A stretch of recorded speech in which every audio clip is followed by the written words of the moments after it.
The fact that you don't really know what's going to happen and you don't have anybody in place, or you don't know to have someone in place. So, what are some of the things that moms can look for or their partner can look for? Some signs that they may be going through postpartum depression and they need to reach out. Oh, well, number one, if you're not feeling like yourself, people say this all the time, I don't feel like myself. If you're Mm, just not feeling like yourself, if you feel off, if you're irritable a lot, if you feel like you just can't cope, if you're, even like you mentioned, like you're gonna lose a lot of sleep, in the postpartum period.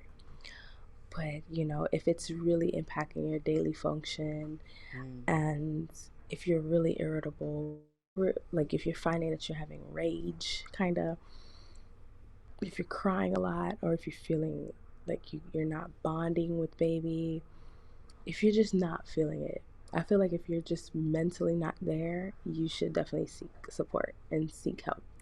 And there are so many things out there now. There's Postpartum Support International.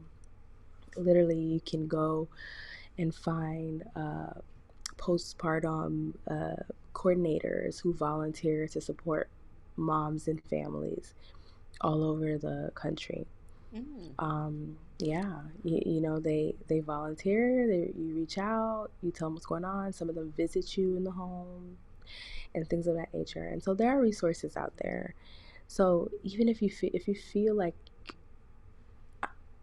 feel emotionally not there, even if you feel like I'm gonna suck it up, get the Mm. support. It's better to have the support when you can cope than s- trying to scurry to find support when you're about to lose it. You are listening to Unapologetically Mommyhood, where we talk the real behind the scenes of mommyhood and business through the eyes and experiences of other moms in business. First, we are moms, yes, but we are also women, bosses, and humans. Here we support moms on being confident, authentic, and most of all, unapologetic to who they are, the good, the bad, and the ugly. Our identity isn't tied to just being a mom because we are so much more. Welcome to the MommyHood. This episode is sponsored by Thrive After 9, a community and support system for moms who are coaches, consultants, and entrepreneurs supporting each other in a positive, safe, judgment-free zone of other like-minded women getting things done to thrive in your home and business. To find out more, go to www.thriveafter9.com. You are listening to Unapologetically Mommyhood, where we talk the real behind the scenes of mommyhood and business through the eyes and experiences of other moms in business. First, we are moms, yes, but we are also women, bosses, and humans. Here we support moms on being confident, authentic, and most of all, unapologetic to who they are, the good, the bad, and the ugly. Our identity isn't tied to just being a mom because we are so much more. Welcome to the MommyHood.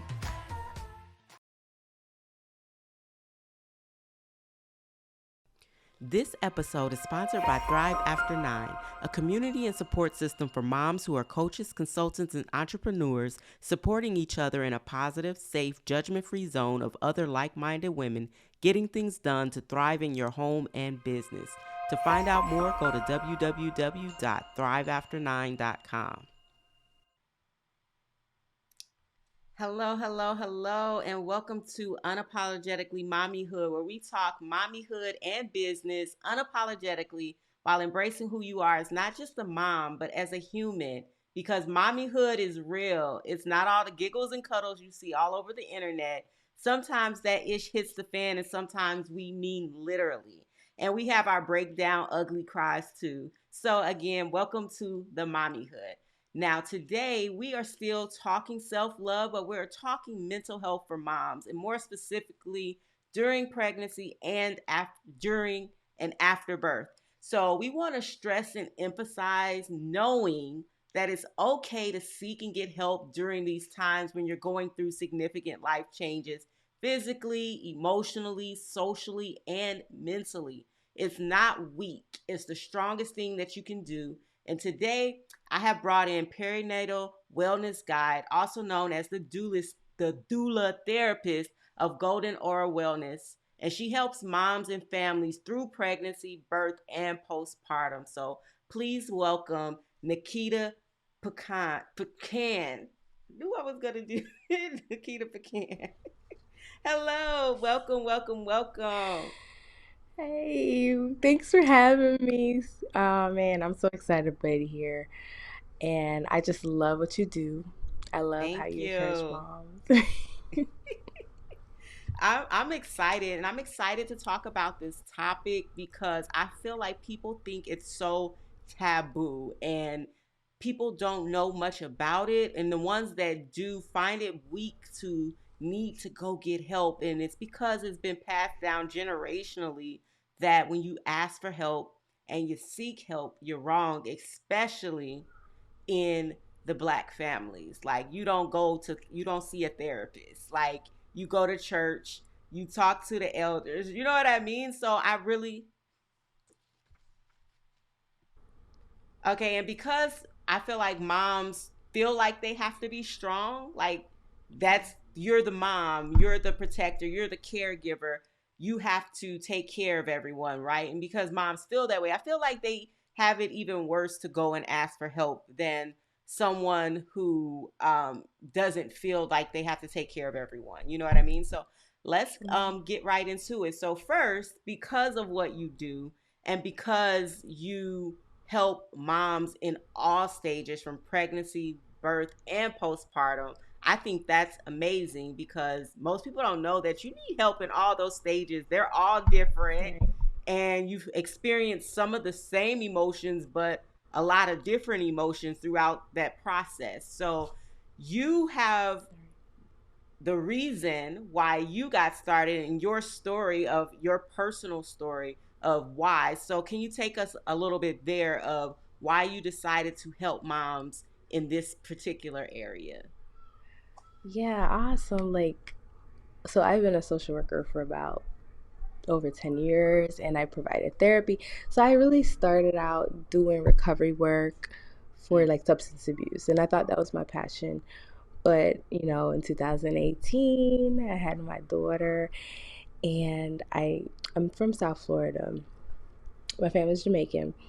And I moved here to Mississippi and I learned while I was pregnant, I learned that black moms were about 4 times more likely to die, from childbirth related issues. And I was like, I don't want to die. I want to live. I don't want to enter into childbirth and die. And so I got a doula because I wanted to live and I wanted to be able to birth my baby my way. And just having a doula walk you along, that journey, like answer all your questions and just make you feel safe and make you feel empowered. I felt, because I think when you think of childbirth, most people don't believe that we can do it. mm, Most people are afraid. Most people are like, oh, I can't do it. But having a doula actually helped me realize my body can do this. I am made to do this. And so I felt empowered and I was like, what is this? So I started being like an advocate for other moms who wanted to birth their babies their way.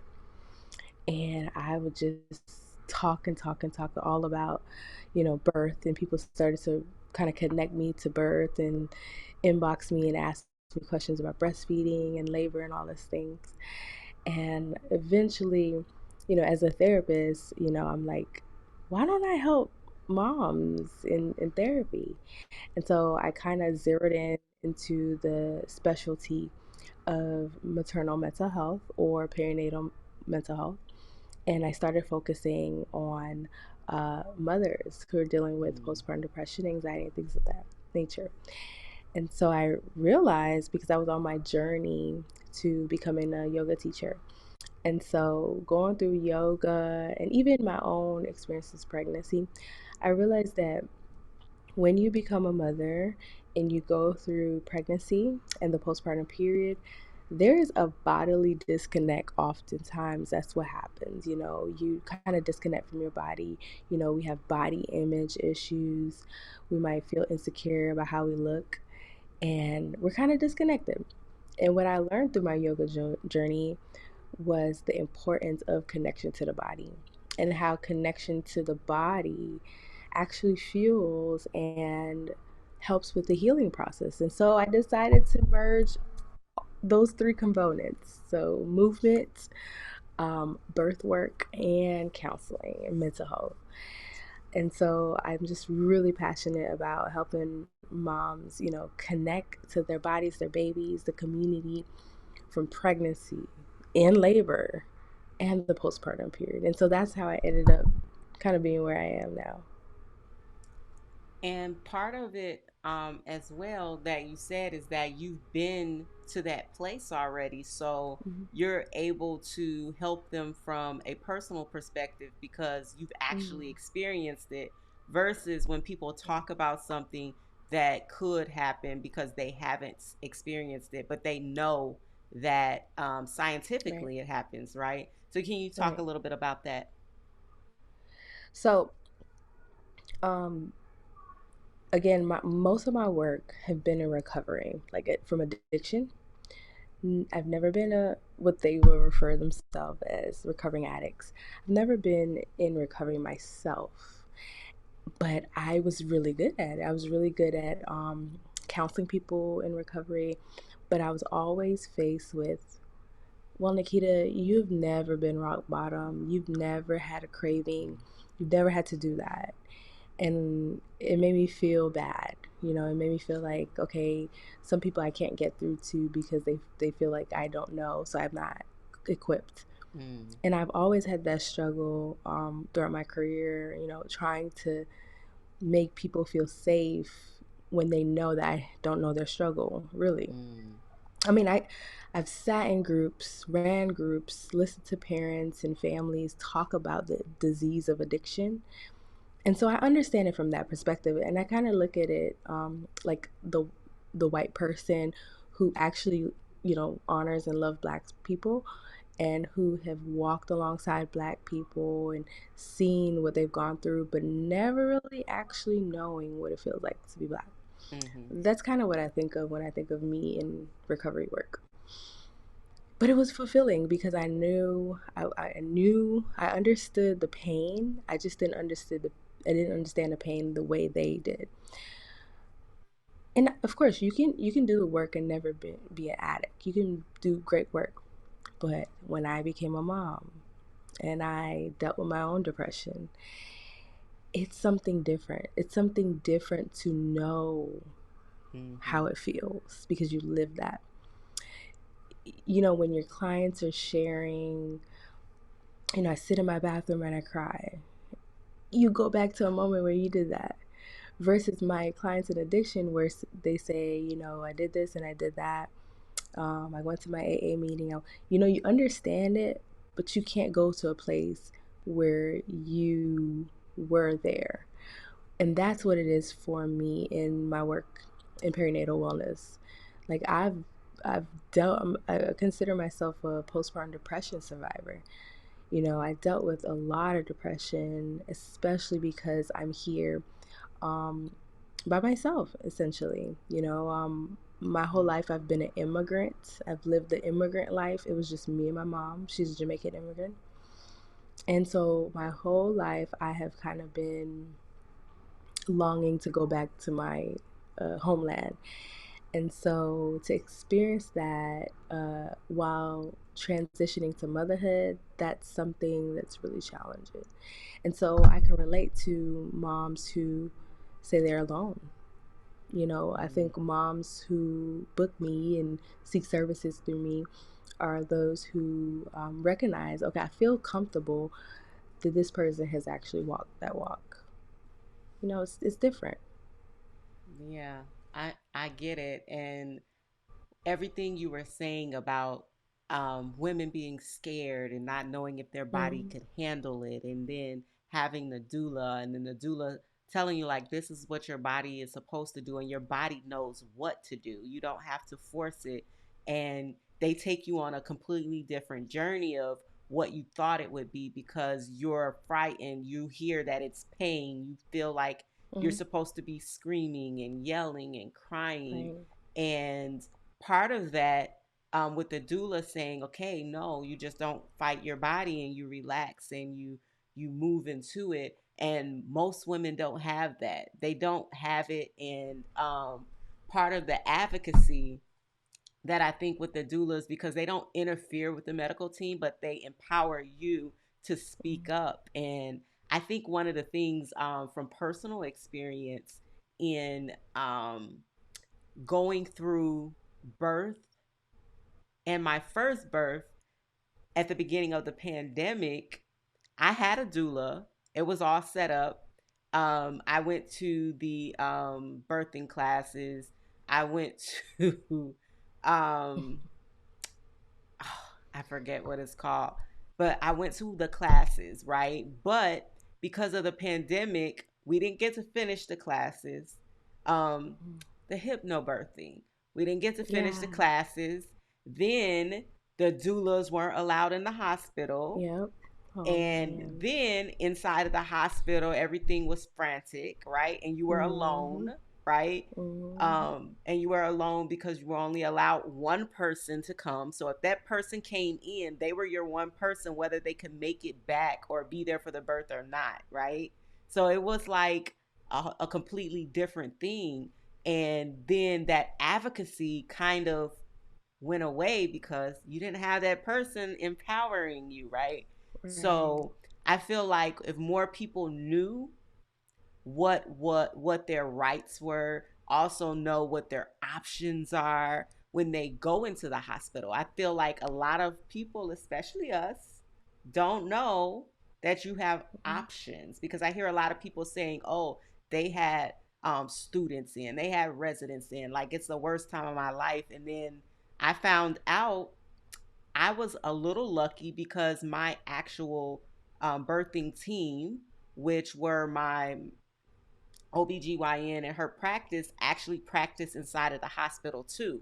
So they would stop by and check on me. So I didn't just have the regular hospital staff, right?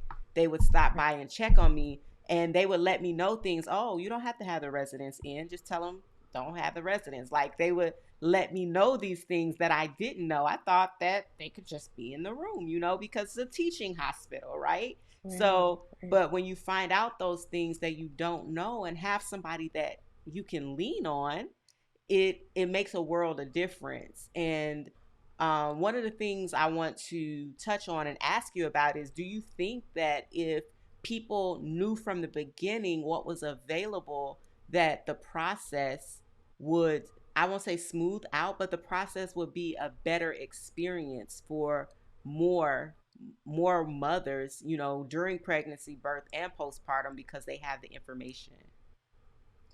Oh yeah, definitely. I think what I hear often is, I didn't know I can do that. I didn't know Yeah. I can do that. Like, I'm not advocating for drinking, but I had a friend who was like, we were out and she just had a baby, like, he was like a month or two, I think, and she wasn't drinking. She wanted to drink. And I was like, why aren't you drinking? I can't drink. I'm breastfeeding. I'm like, are you breastfeeding now? And she's like, no. I said, how long until you see your baby? Oh, like 4 hours. Girl, you could have a drink. Like by the time you get to baby, that's gonna be out of your milk. People don't know. Like that's just something simple. But people aren't Mm-hmm. aware of their options. They aren't aware of their bodies. And it's something we hear a lot is, I can't do that. Like I can't get up and labor on on my fours, all fours. I can't. Mm-hmm.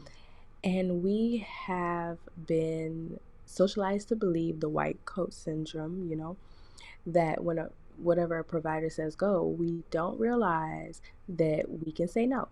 Yeah. We don't realize that we have the power to say, no, this is my birth. I prefer this. Unless it's a medical emergency that's going to save your life and baby's life, you have the option. So there's something that we use, this little acronym that we use to help parents kind of assess intervention. So we always say use your brains. Mm-hmm. So B is for looking for the benefits, R is looking at the risks. So this is what you're going to ask the providers. So B, what are the benefits of this intervention? R, what are the risks, if I don't do this intervention, or what are the risks of the intervention? Mm-hmm. A is what is something else I can do? What's an alternative? I is what is my gut, my intuition telling me? And N is what if I don't do nothing right now? What if I do nothing now? What if I wait it out? So that's a really good model to use, when you're faced with an intervention, because what we're finding is people aren't aware of their options, and so they kind of just leave it up to the medical staff. And let's be honest, there are great providers, but there are also some providers who are human and get tired and they want to leave early, and so they kind of push you into getting an epidural or a C-section or whatever. So when you have your options and when you're aware of these things, you can kind of have a little bit more control. No birth is going to be 100% what you envision. No birth, even I had a home birth with my son, and even that home birth process was not exactly what I wanted. I wanted to birth him in the water. I didn't. I birthed him on the toilet, on the floor. Oh, wow. And it's perfectly fine. That's how he wanted to come into the earth. And so you just got to recognize your options and, become aware, and I think doulas offer that for families. Yeah, yeah, yeah. Because when I came into the information, because at first, I thought about all the options. And then I thought about like if I have a doula, that's just more support. Um, but because it didn't happen, it was like a completely different experience. But I experienced some of those things during pregnancy. um, I had high anxiety at the beginning because of my past history. And then, plus, I was considered, at some point, I reached the point to where I was considered high risk, right? And so I had some anxiety at first. And then, at a point, when I was able to relax and the anxiety started to go away on its own because I was able to relax. And then I was ready, with the hypnobirthing. They're like, you're going to be one with your body. And then that all went away. So then when I got to the hospital, it was a completely different experience because we didn't finish the class, but we also got thrown into an atmosphere where we don't have these people reminding you to be one with your body and to focus. And you have this other group of people that's more hurried, and you can't relax. They're constantly in your room, they're constantly in your face, checking this, checking that.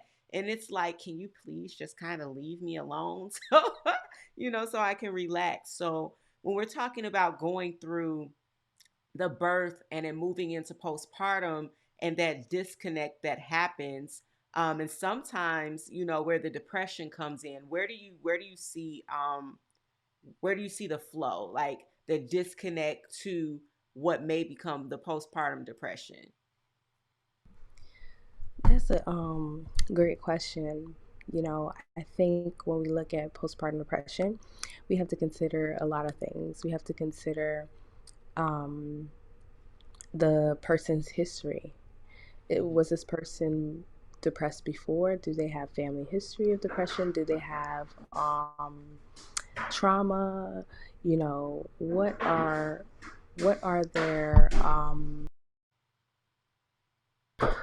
their history? What is it that they have experienced before? Mm-hmm. Also, what we have to realize is preparation and planning is important.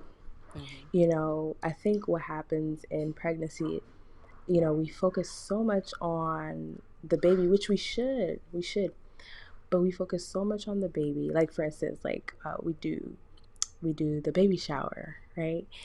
And what I discovered when I was pregnant with my son, my doula hosted what we call a mother's blessing kind of ceremony to kind of honor the mother.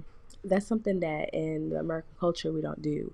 We do a lot of baby showers where we get Mm-hmm. gifts, and it's not a lot of emphasis on the emotional well being of the mom. And man, the mother's blessing ceremony is beautiful and it's needed. So we were so focused on, going to the doctor and the baby, we neglect how are you feeling? And a lot of mothers are really depressed and having a lot of anxiety during pregnancy, and they just don't think it's a thing. They don't think that you Mm-hmm. can get depressed in pregnancy. And so, if you are experiencing depression, that is a risk factor for developing postpartum depression, you know? And so, when you don't have a plan, oftentimes people just think, okay, the baby comes and we'll figure it out. And baby comes and you're hit with all these emotions, this need to adjust, Mm-hmm. and you don't know what to do with it. You don't know how to adjust because maybe it's your first child, maybe it's your second or third, and each child is different, Mm. and you're having to learn to adjust. And I think that's one of the biggest challenges. Also like body image, and this the desire to snap back, that snap back culture, dangerous, because moms, I find that moms are rushing to recover, rushing to snap back, rushing to look how they look pre-baby. And you can, but you just gotta realize this is a postpartum period, and if you rush yourself, you can hurt yourself. Mm-hmm. Like literally, if you rush yourself, you could take a longer time to get to the place that you want to be. Yeah. And I can kind of attest to that because I think it was backwards for me, and it was so weird because I ordered maternity clothes, and some I used, some I didn't, because I didn't gain that much weight while pregnant. And afterwards, while breastfeeding, they're like, oh, you lose weight while breastfeeding. I actually gained weight. So I gained weight after birth instead of before birth. And I was like, what is this voodoo? Like, how did this happen? Like, why am I gaining all of this weight post pregnancy? You know what I mean? I didn't gain weight during pregnancy. Like, my stomach didn't get huge. And I was like, I kept asking my doctor, I was like, is something wrong with me? I was like, is something wrong with my stomach? She was like, no, some people just, they don't, get big. And I was like, "Oh, okay." Because my stomach, it never really, got like out there. It was weird for me. And then later, while I'm thinking I'm going to be losing weight, I wasn't, and I just continuously gained weight. And eventually, I was like, okay, it is what it is. But at first, I had that on my mind. I was like, I'm gaining so much weight. I was like, I can't wear my clothes. My clothes were all packed away in the attic. I actually stopped buying clothes because it was like I'll buy something and didn't fit, or it didn't fit in the right place. And I was just like, okay, whatever. I'm just not going to buy clothes. I'm going to wear my maternity clothes until I either lose weight or whatever happens. You know what I mean? So I just decided to wear the maternity clothes, and it was what it was. But at the beginning, I was like, man, like, why can't I drop the weight off? Or, I gained a little bit of weight during pregnancy, but not that much. So during the time, though, when you're talking about like postpartum, um, there were changes, and a big change of being at home. And I had the whole idea that I was going to have somebody in the house a couple days of the week to help, so that I could still work my business, still do things. And that didn't happen because of the pandemic. Like, nobody was in the house, so it was just me the bulk of the time with a toddler and then the baby. And so it was a lot of emotions because, like, I got no relief. I was up all night, up all day, up all night, up all day when he came home. And when he was in the hospital, I was going back and forth. So I didn't sleep much, because you don't sleep much because you're worried, you know what I mean? Because he was born at 31 weeks, so he was at the hospital for a few weeks. So then after being at home with him, they let him go home earlier than we thought too. So just throw that in there. They're like, oh, he's gonna go home at 36 weeks, and he came home at like more like 34. So he was still small, and they're like, he's fine, he's eating, he's doing this, and he's like around 34ish, 35 weeks. And I was like, man, I was like, but he's so small, so they still got the anxiety waking up, checking on him like over and over. So it was a lot. And the fact that you don't really know what's going to happen, and you don't have anybody in place, or you don't know to have someone in place. So, what are some of the things that moms can look for, or their partner can look for? Some signs that they may be going through postpartum depression and they need to reach out.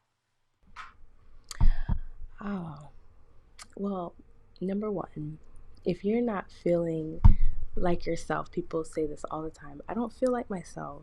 If you're Mm, just not feeling like yourself, if you feel off, if you're irritable a lot, if you feel like you just can't cope, if you're, even like you mentioned, like you're gonna lose a lot of sleep, in the postpartum period.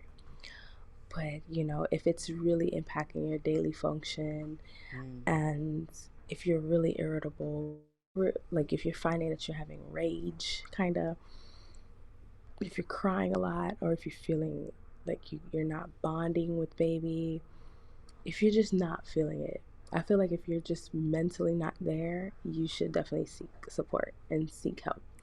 And there are so many things out there now. There's Postpartum Support International. Literally, you can go and find postpartum coordinators who volunteer to support moms and families all over the country. mm. Yeah, they volunteer. You reach out, you tell them what's going on. Some of them visit you in the home and things of that nature. And so there are resources out there. So even if you feel emotionally not there, even if you feel like I'm gonna suck it up, get the Mm-mm. support. It's better to have the support when you can cope than trying to scurry to find support when you're about to lose it. Trust me, that's the worst place to be. That's the worst thing to have to do, is when you're in crisis mode and you're trying to find a therapist, Mm. because that it gets really hard because you need something now, and it's a process finding a therapist. So it's better to start early. If you're feeling depressed in your pregnancy, start in your pregnancy. Start looking for a therapist. You know, but I always tell people, if you having any kind of emotional distress, discomfort, even if it's bearable, talk to somebody, get the support. It's better than nothing. It's better than getting into crisis. I have two questions to that. Hmm. One, should they be looking for a specific type of therapist that can help with postpartum or perinatal or prenatal? You know what I mean? Should they be looking for a specific therapist? Hey, so I'm interrupting this video to tell you about this really amazing community where moms are supporting moms in a really genuine way to be a support system in not only your life, but in both your home and in your business. What's better than being with a group of like minded women who really care about you and your success? We're talking personal development, business development, co working, networking, and just support where we meet you where you are. We get and we got you.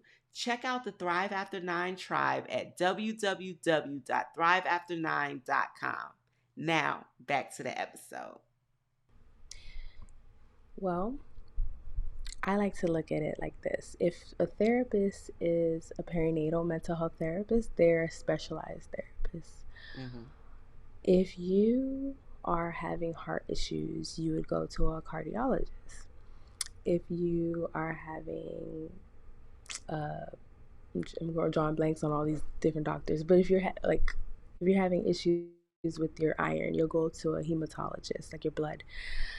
So if you're a postpartum mom, I definitely recommend that you see a therapist that specializes in perinatal mental health, because I, as myself, have sought therapy with people who have no trainings Mm. in perinatal mental health, and I expressed to this therapist, I'll never forget it, and it just made me go hard in how much I support my moms and create a safe space.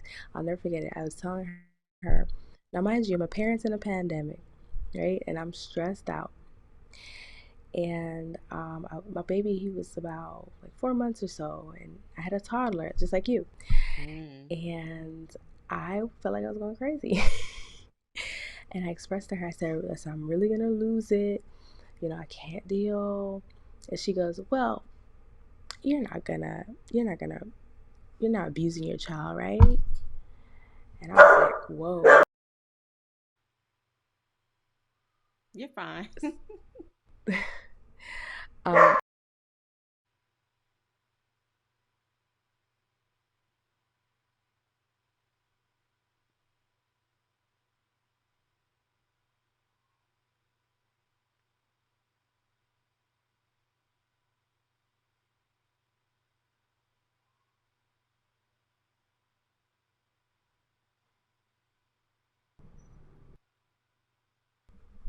okay.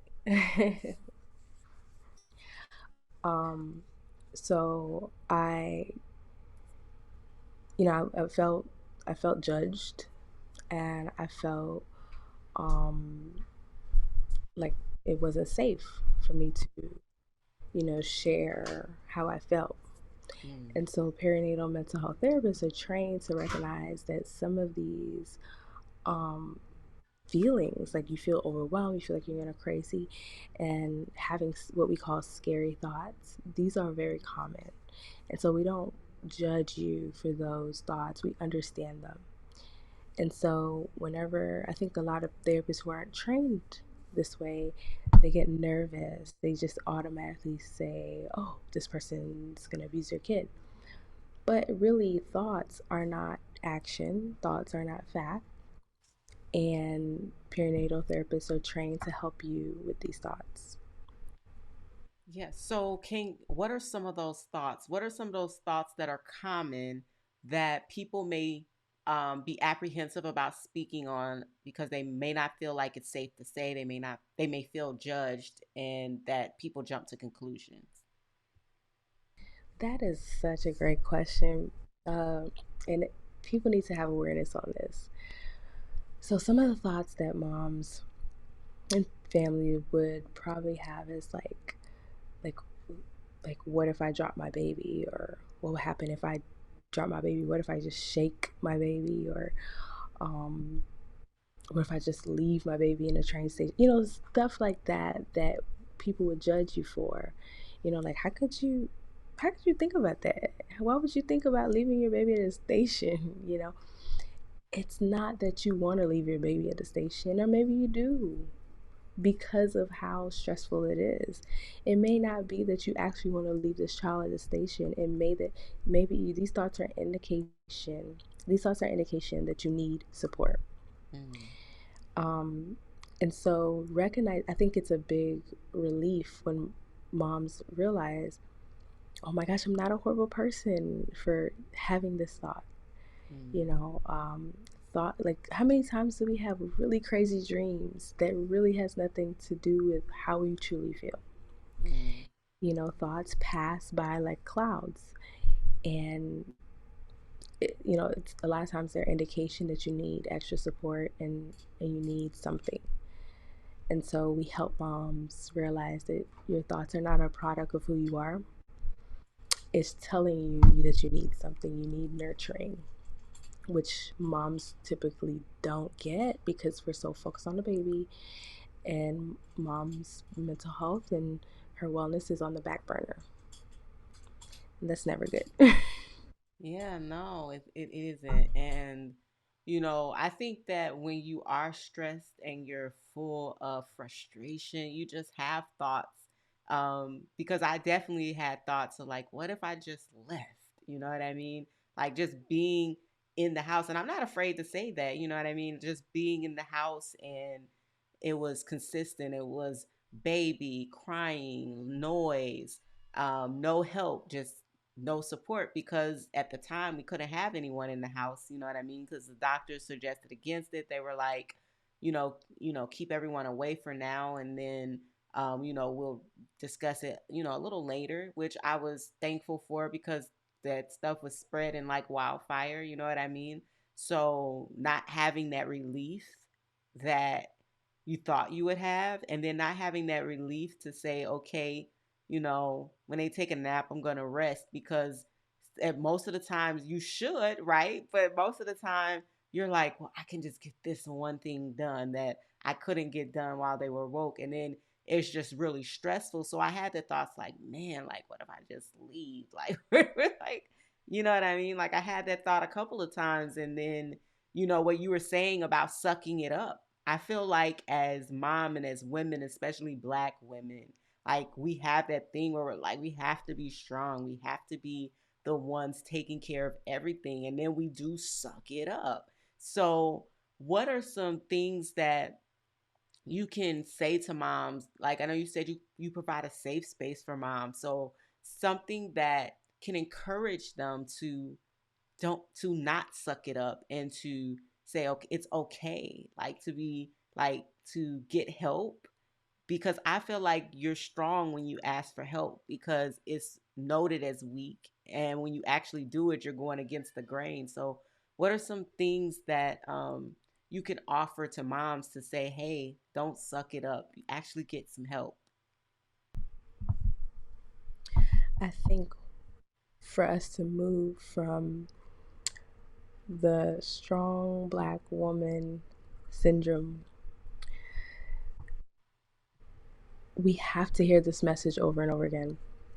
Mm, Because I personally believe that in Black people, in Black women, we have to be strong, or we feel that we need to be strong because it was a survival mechanism.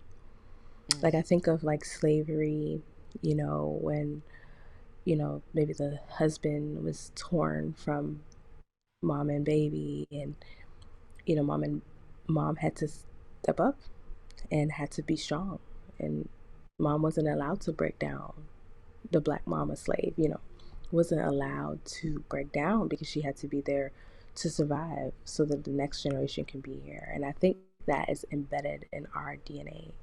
mm, Um, it's passed down. Like, our mothers and grandmothers always talk about generational trauma. I mean, generational curses, but what we recognize it to be is generational trauma. mm, And these things are actually passed down in DNA. This is scientific. And so it's been a message for hundreds of years. It's been a message for hundreds of years that we have to be strong. We have to put ourselves on the back burner. But now we have the resources. We don't have to put ourselves on the back burner to survive. We want to thrive now. We have the space to thrive. And I mm, think we have to hear this message over and over again. Number one, we have to hear it over and over again. We have to create the spaces. Like you're creating these spaces. Um, you're giving voice to Black women. And when we see that more often, and I think doulas are revolutionary, even though doulas are not new, mm, it's revolutionary because when you get a doula, you're empowered and you then have a voice. And when you have a voice, you recognize your needs. And when you recognize your needs, you voice them. And you realize that you have a tribe. And so, I would just encourage platforms like this to keep spreading the message, because that I think that's the only way the psyche will shift when you continue to hear that message. Because how many times are there people who are so gorgeous and they just don't see it? Like, what are you talking about? Look at you. Have you seen yourself in the mirror? And they just can't see it. It's because of the messages that they have mm, downloaded and held on to all these years. So I think the number one thing we need to be doing is continuing to spread the message, continuing to normalize asking for help, continuing to normalize mental wellness, and then it will start to stick. If we see a mother who's struggling or may seem to have it together, we need to be the ones to reach out. We need to say, no, no, no, how are you for real? No, no, no, no, no. I don't wanna hear the I'm fine. No, really, how are you? And how can I serve you?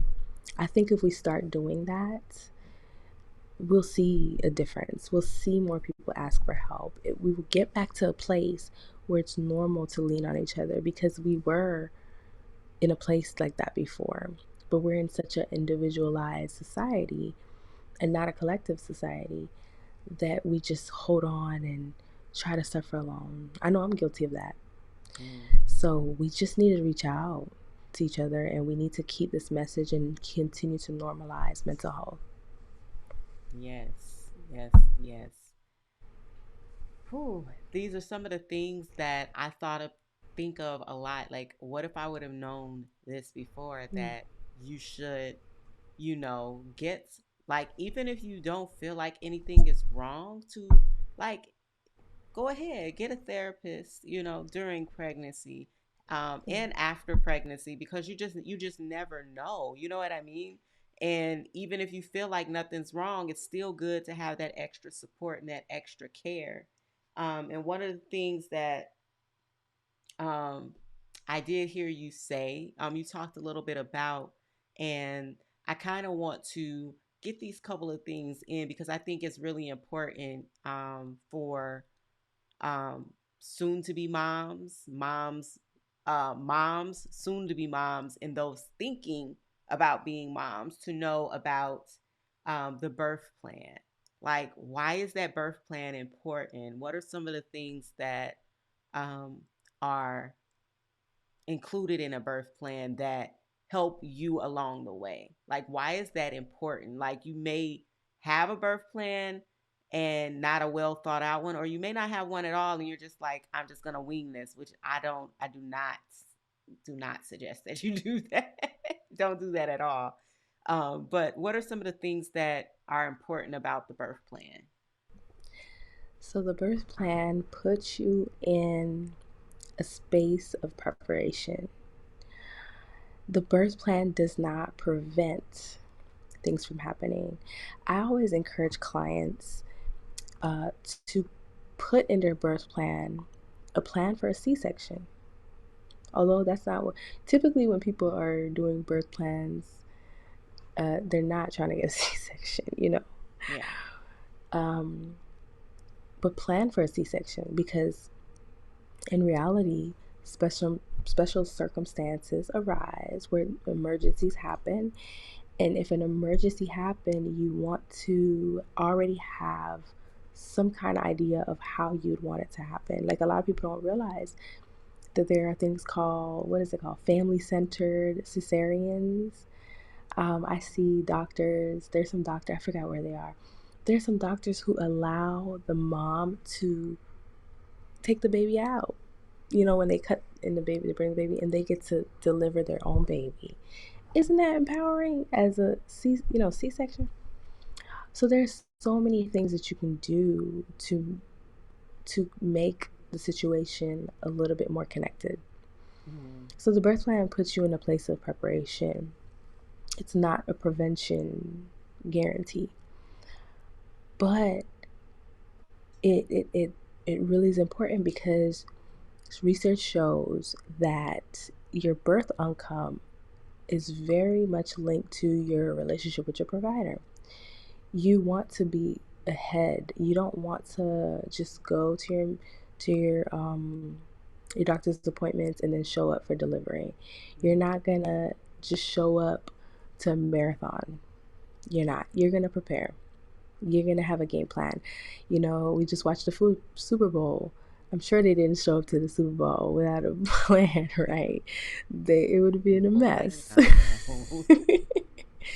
So just like people won't show up to the Super Bowl without a written plan. They literally have a written play. And I don't know a lot about football, but I know that for sure. Mm.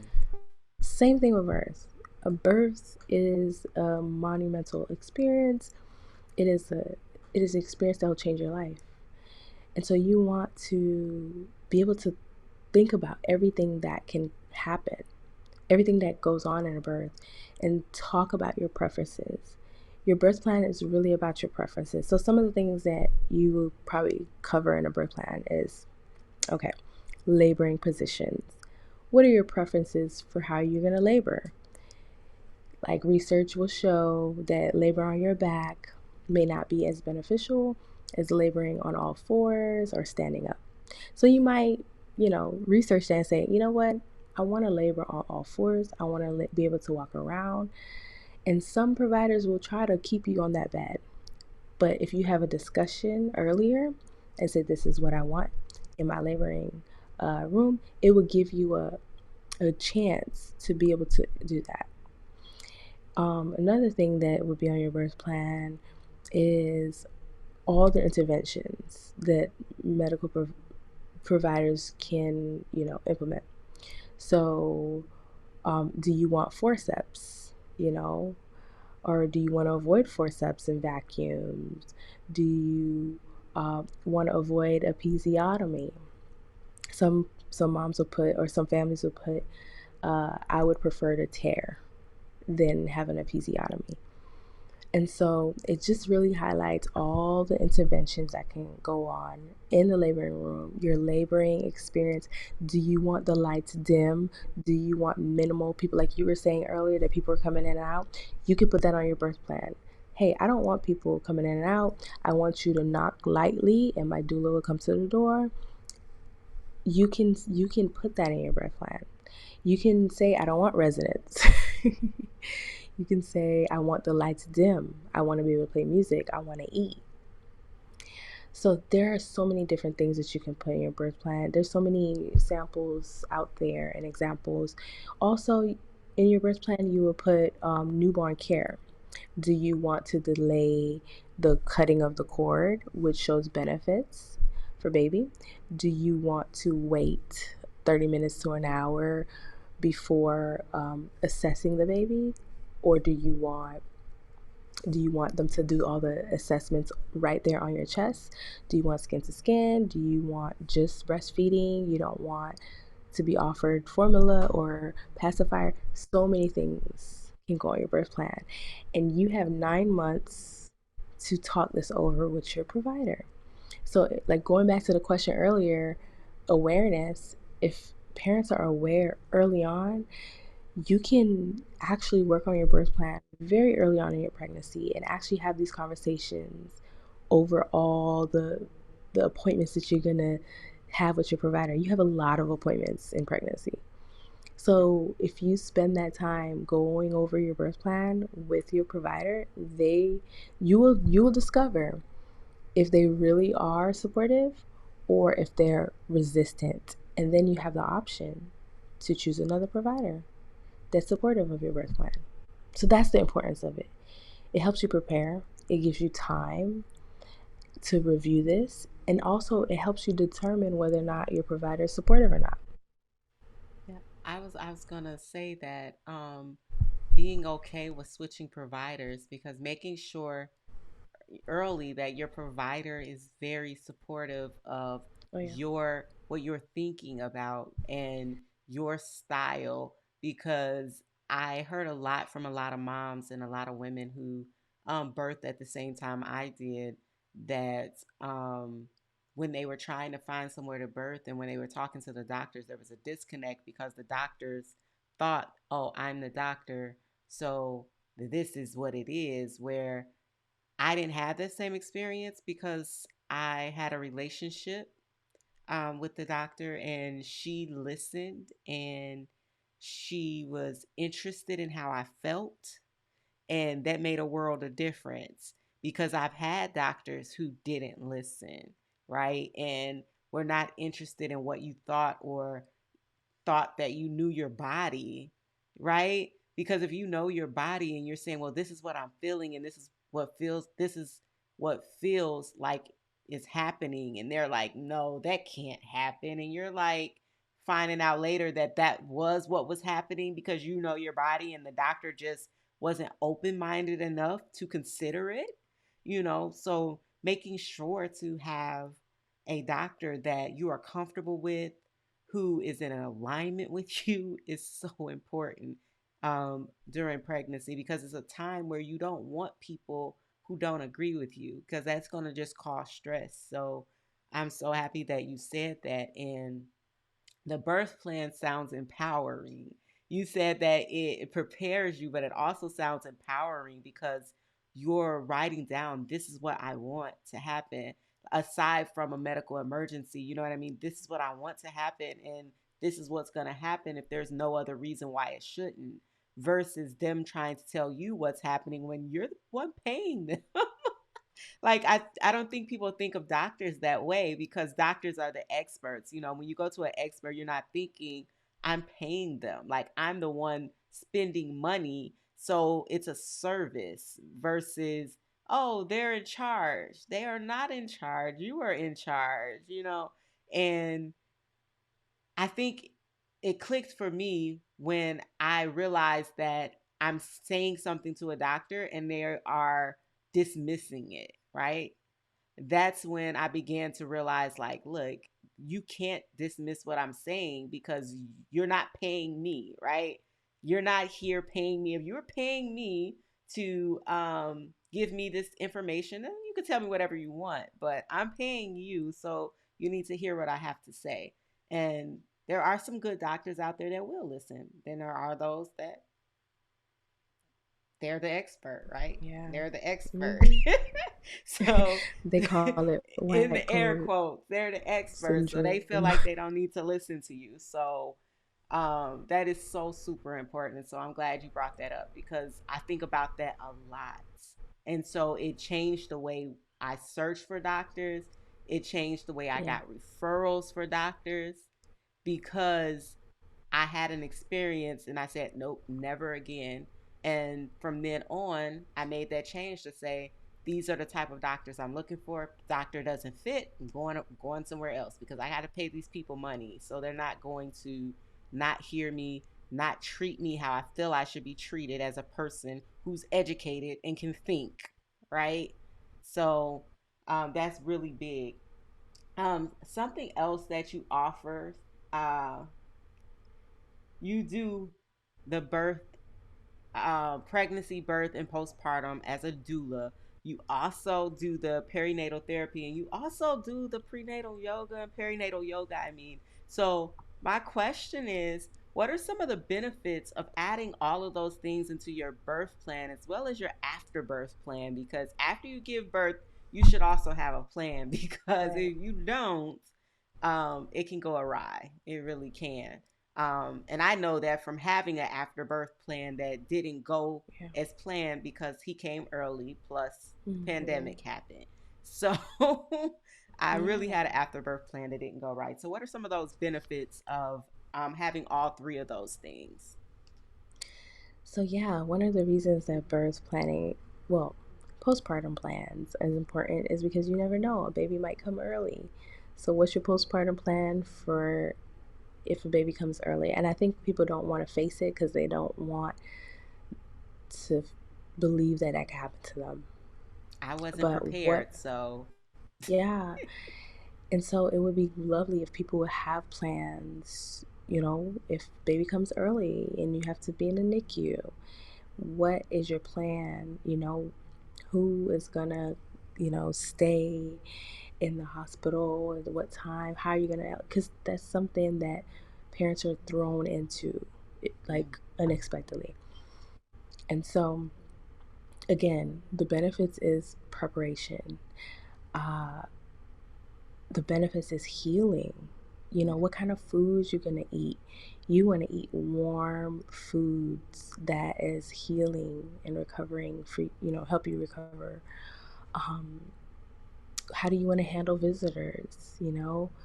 Breastfeeding. A lot of times, people who are breastfeeding, they don't realize that it's really challenging and they don't know who to call. So, in your plan, you can actually have a list of lactation consultants that you can call. Do do do, right there. Instead of saying, "Oh my God, this is so hard. I don't know what to do," but you have that in your plan and you can have them on dial. Seeing a chiropractor. People don't realize that you can see a chiropractor in your pregnancy and postpartum, and the baby can get adjusted. What But in the world? No, I did not know that. yeah, yeah. My son, when I was pregnant, I was getting adjusted. I was supposed to have my chiropractor come to my labor and adjust me while in labor, but my husband forgot. So um, I didn't get her in my labor, but I did get her postpartum, and she's helped us ever since. Really, really important.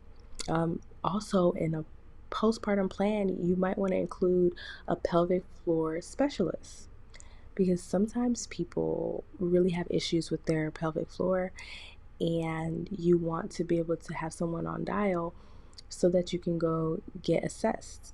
You know, people have pains and all that, and they're not realizing that it's because of the weakness in the muscles. When you're pregnant, you release a lot of relaxins that kind of stretch your muscles and your joints a little bit Mm-hmm. more, and in the postpartum period you're recovering from that, and so you need a little support. So when it comes to perinatal yoga, though, um, movement is just so great. People are not realizing that you can practice yoga in pregnancy. Prenatal yoga. It's very good for your mental health, number one. It's very good for, labor. You know, a lot of the postures in yoga are really good for the laboring positions, and many prenatal yoga teachers who are trained are also trained in like positions, like what are the best and optimal position for labor. Then you also have postpartum yoga. So you can have the option of doing yoga with baby, like mommy and me or baby and me. And it really is a gentle way to kind of recover and strengthen your pelvic floor, your abs, your core, all that. So it's very beneficial for your mind and body and your spirit. Yeah. I love it because I wish I would have done some of those things because I feel like I'm still having the back issues from what 2 years ago almost. You know what I mean? And I feel You like still can do it. I was on the way there, right? I had the doula, I had everybody, and then it shifted, and then it was like, Yeah. okay, nobody's there. Ooh, nobody's there, and so now that I'm hearing these things, I'm like, these are some things I can still do. Hmm. So Yeah. that is You can see your lovely. chiropractor. You can see the Yeah. pelvic floor specialist, and you can go to yoga. Yeah. Yeah, because my back Never right too now, late. because I don't know if you see me keep adjusting in my chair, and that's one of the reasons of still that unevenness in my back still because of when I went in and then a whole mess of stuff. I'm not even gonna talk about it, but a whole mess of stuff. But the one of the things that I did, and I just remembered because I was gonna ask you this when you were talking about still being able to do stuff, how people think about postpartum as right after birth, but being able to get the services and the help and the information and the therapy or whatever that postpartum is longer than right after you give birth. Hmm. Yeah. People think that the postpartum period is like maybe up to 9 months or something, but it actually some people say up to a year. I don't believe it's up to a year. I have a 2-year old, and I feel like I'm still postpartum because really and truly, you can still be breastfeeding a 2-year old. Like he's still kind of breastfeeding, Yeah, no, I'm still in that phase and too. So yeah. yeah, and you can breastfeed a 4-year old, so you'd be postpartum too. So I think it just takes at least 2 years to get to a place where you're really, really strengthening and recovering really well or fully recovered. Um, So postpartum can go beyond 2 years. Mm. And some people believe that you're postpartum forever because there's new phases every time. But I think just recovering from pregnancy to getting into like the school age, phase, like it's more than just a year. It's more than just a year. Yeah, I think it's more than just a year too. It Mm-hmm. feels like it. So I thought it was important for everyone to hear that postpartum is not just right after you give birth. Like there's some length and time on that. And if you get to a point, even if it's at 6 months, 7 months, 10 months, and you're feeling like, look, I'm having a hard time, I can't do this, you can still get and ask for help. That there's no time limit. You know what I mean? On getting or asking for help. There is no time limit. I'm repeating that. Mm-hmm. At any point you feel like you need help, get help. Ask for help. Don't let anyone talk you out of it because we have those people that therapy or help. What you need help for? Like you're supposed to be able to do this. No. If you need help and you can feel it as a mom, your intuition is strong. And sometimes because we are in that phase of people shaming you for asking for help, we don't realize we need help. Right. So especially having like the people around you, so it's so important, like even if you're not the one right now who is pregnant or postpartum or thinking about being pregnant, but you're their partner, their mother, their auntie, uncle, cousin, best friend, whoever you are to them, watch for the signs. Watch for the sign that they need help so you can tell them it's okay to get help. It's okay. Encourage them versus letting them think that they shouldn't ask for help because they'll be considered weak. Um, so we usually do a tool and a tip. And so right now we're going to do a tool and a tip, but the tool is going to be brief from me. The tool that I really want you all to utilize, Nikita mentioned it earlier, I believe, because we've had a really great conversation. But I think that your tool for this week, along with what else we've been talking about for self care, self love, just taking care of yourself, is journaling. Keep you a journal. Write in your journal no matter what the thought is. Let your hand flow. Don't censor it. Just write your thoughts, write your feelings, and then revisit it. And when you revisit it, think about, do I need to talk to someone else? Do I need to get help? And just get those feelings out. It feels good to be able to get them out. Sometimes to even talk them out. I know sometimes I talk it out into like the recorder because sometimes it feels good to say it and get it out. So whatever feels good to you.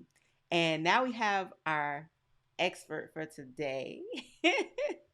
And we're going to get a tip from her. So, a tip that you can give the women, the moms to be out there, one tip that you would give them that could help them with this journey. Oh man, one tip? Jeez. Well, this journey is rough, but I think I heard a therapist say, together we can go far. Well, they said, alone you can go fast, but together you can go far. So, um, I think one of the most evidence based support for moms is peer. So, I think Mm, a tip would be to find a mom tribe. And if you can't find one, create one because somebody else is looking for that. yes, yes, Mom yes. tribe. And you have to make sure that your mom tribe is supportive and they're not negative or, well, wait till you get to teenage years. Make sure it's a supportive tribe because Mm, you don't want to get around a bunch of people who's gonna make you feel bad. you do not. So you want to make sure to get a supportive mom tribe who uplifts you. I love That's my tip. that. That who uplifts you, who's supporting, who's positive, a safe space. I love it. Whew. So this was a really great conversation, and this conversation needs to be had more often so that women and moms can hear it more often. Because the more often you hear something, the more likely that you will listen and you will possibly move forward in taking action. So if you need to, just listen to this again and again and again until you feel comfortable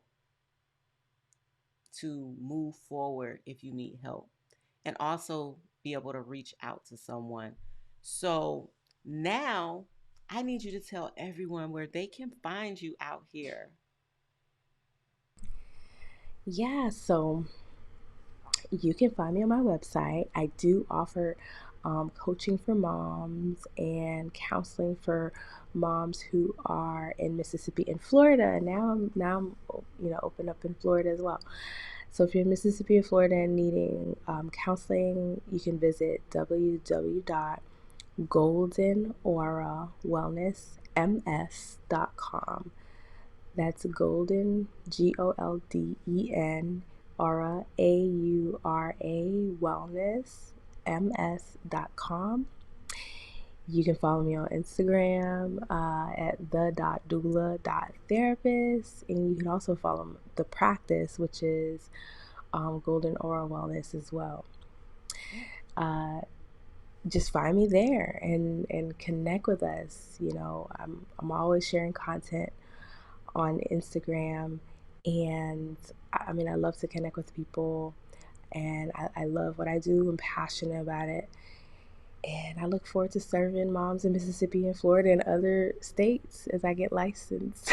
Right. And thank you so much for joining us. And again, you can follow her at the Doula Therapist, which is right there under her name, the.doula.therapist. And also go to her website at Golden Aura Wellness MS. Golden Aura Wellness MS. Make sure you put the MS. And see what she has to offer for the moms in Mississippi and Florida, as well as follow her Instagram. It's popping. Like, I love her Instagram. It's so inspiring and it's so peaceful. I love it. And interesting too. I find it to be interesting. So thank you all for tuning in today in the Mommyhood. We talked a lot of mommyhood. We talked a lot of self and personal development, self care. We didn't talk business today because this series has not been about business as much. We are more focused this month of self love on you taking care of yourself, because if you don't take care of yourself, your business is going to suffer. Your business can't do well if you're not doing well. So, thank you again for joining me this week, and come back and see the Mommyhood again next week. Thank you. Bye bye.